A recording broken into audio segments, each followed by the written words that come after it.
we've never talked about our units actually to each other's faces, correct? Okay, so to give you some more context, students will be in book clubs and reading about books that specifically deal with social issues. So these are some of the examples of books that we would be using in this unit. Students would be in same book clubs, reading these books, and then really dissecting some of the big themes, but also connecting social issues to their own lives. So my context for learning for this unit, so I teach in an urban public middle school, 6th grade general education English language arts classroom. Something that's unique about my structure is it's a block period just for reading and writing, so kids spend 100 minutes just on reading and writing instruction every day.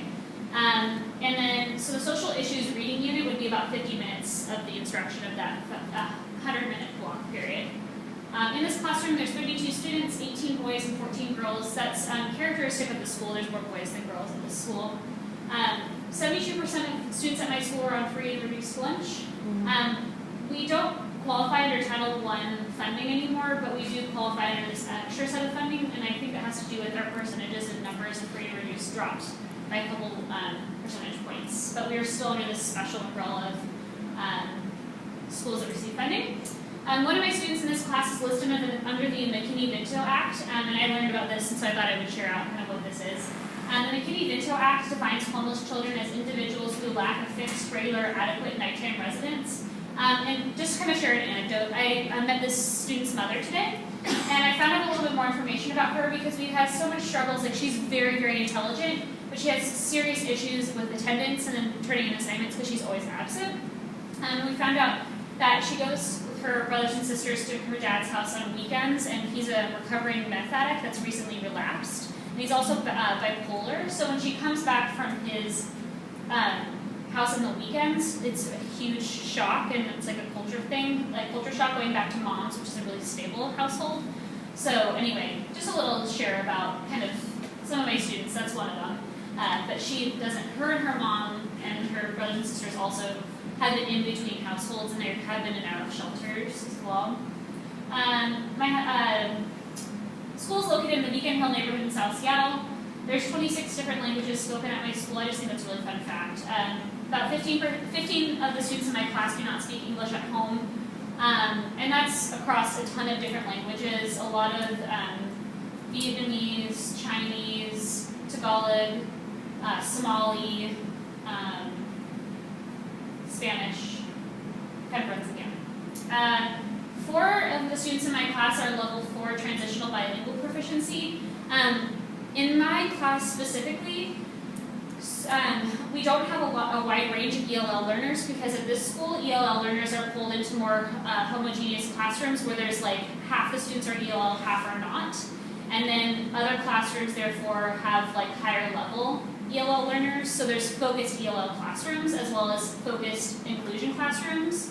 But I don't have either. So I'm just technically like a normal classroom, but I do know that L4, they're able to qualify as like high-level ELL learners, but I still have to accommodate for them.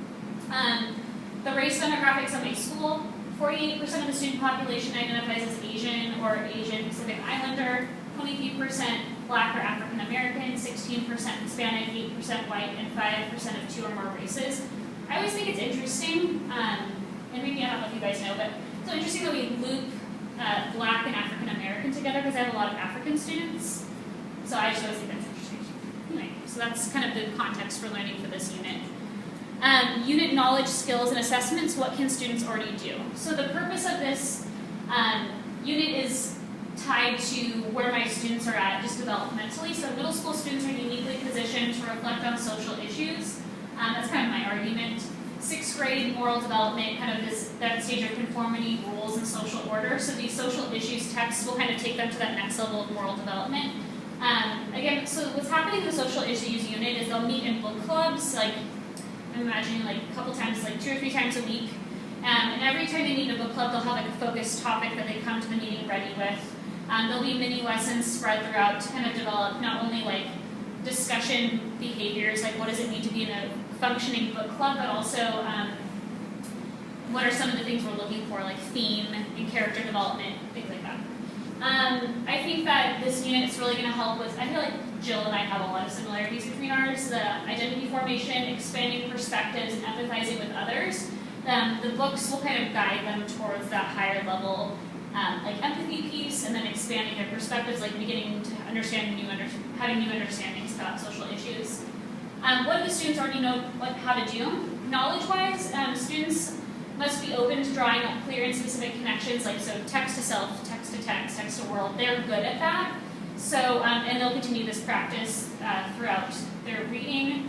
The skills that students can do, students can make claims about characters and themes. So that work will only be like deepened and extended in this unit. And then using sentence stems and prompts will guide them towards those claims. And then assessments, again, students know how to do plain evidence analysis writing about character and theme. And it's rather prescriptive, but I find for at this age group, it's really what gets them to that next level of learning. And I think where my kids struggle the most is on the analysis piece. And I'm constantly reminding, like, where's your analysis? Where's your analysis? So that's going to be like the focus of this unit too, is how do we justify evidence based on the text? And then students know how to actively read a text. So the way I'm measuring student learning, one of the ways, kind of the more in-progress texts, is students put Post-it notes in their books as they're reading and responding. Post-it notes come from a bookmark that I'll show you that prompts them to have certain reactions, but then also it can be open-ended. So like, I saw that Susie in this part of the book did this, I would have done this instead. And then just slap a Post-it in there. They're supposed to post it about every 20 pages.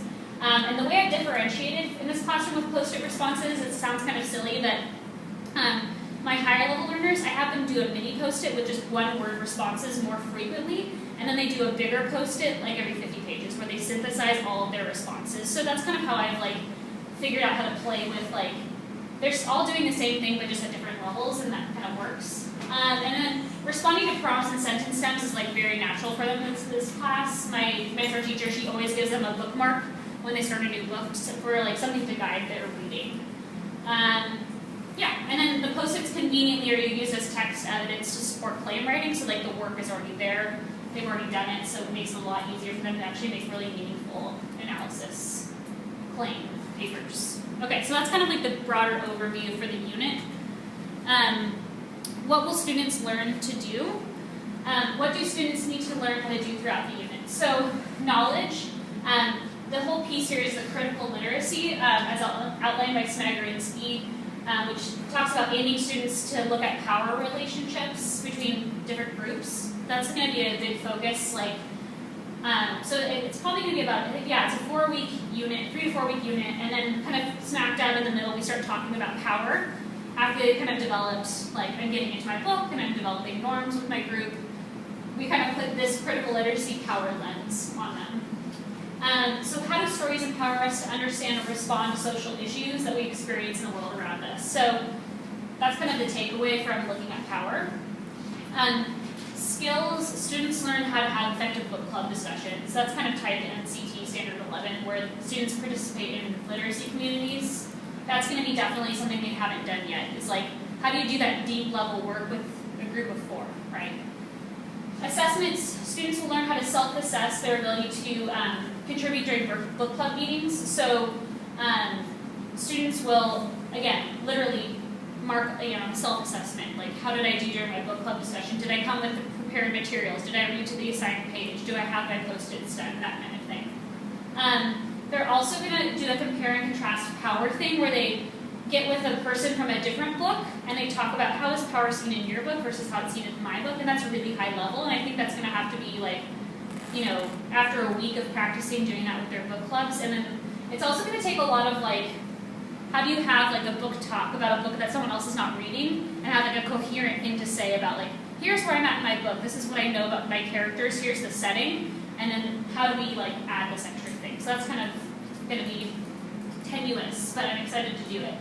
And then finally, the final assessment is students do a reflective multimedia project where they interpret their responses to social issues and connect it to the world around them, and that's pretty open-ended.